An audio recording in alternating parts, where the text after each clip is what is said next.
ক্ষতি হয়ে গেল রে ভাই। আমার এত সুন্দর গরুটা আমি নিয়ে তাতে শেষ করে দিলাম। আমি কি করলাম রে ভাই? আমি লোভের বাদে পড়ে আজকে আমি সর্বশান্ত হয়ে গেছি রে ভাই।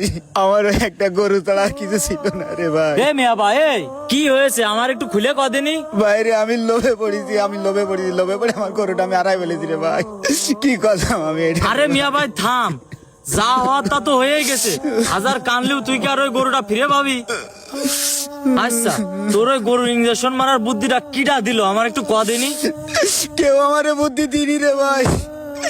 আমি নিজের বুদ্ধিতে নিজে শেষ হয়ে গেছি রে ভাই। আমার মতো এরকম কাজ যেন আর কেউ না করে।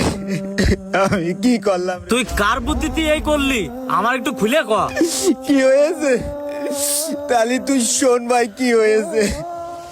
আরে পাগল, এই পর্যন্ত আমার পরামর্শ অনুযায়ী যারাই গরু ট্রিটমেন্ট নেছে তারাই লাভবান হয়েছে। এগেরে কই একটা বোঝা আর একটা, তাহলে এগের গরুর স্বাস্থ্য শরীর হবে কি করে?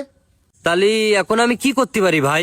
আমারে গরুটাই 2 বছর ধরে খাওয়াচ্ছি, গরুর গায়ে লাগে না। আরে লাগবে কি করে? তুই কি আজ পর্যন্ত আমার কাছ থেকে কোনো পরামর্শ নিছিস? তুই গরুরে খাওয়াস কি পল ভুসি ঘাস, আরে এইগুলো খাওয়ালে কি গরুর গায়ে লাগে?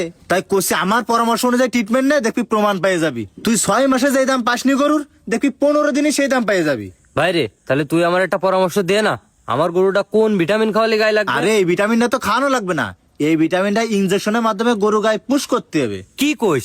আমি তাহলে তাই করব, তুই আমারে দে।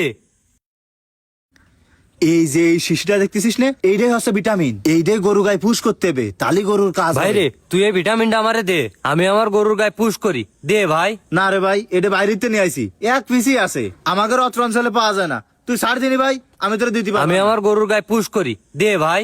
আচ্ছা নে রাখ, কিন্তু সাবধান, তুই আমার ভাই মানুষ, এই জন্যই তোর আমি দিচ্ছি। এই ভিটামিনটা কিন্তু অত্র অঞ্চলে পাওয়া যায় না। আচ্ছা শোন, ইনজেকশনের মাধ্যমে মাসে একবার পুশ করবি, 2 বার যেন পুশ করবি না।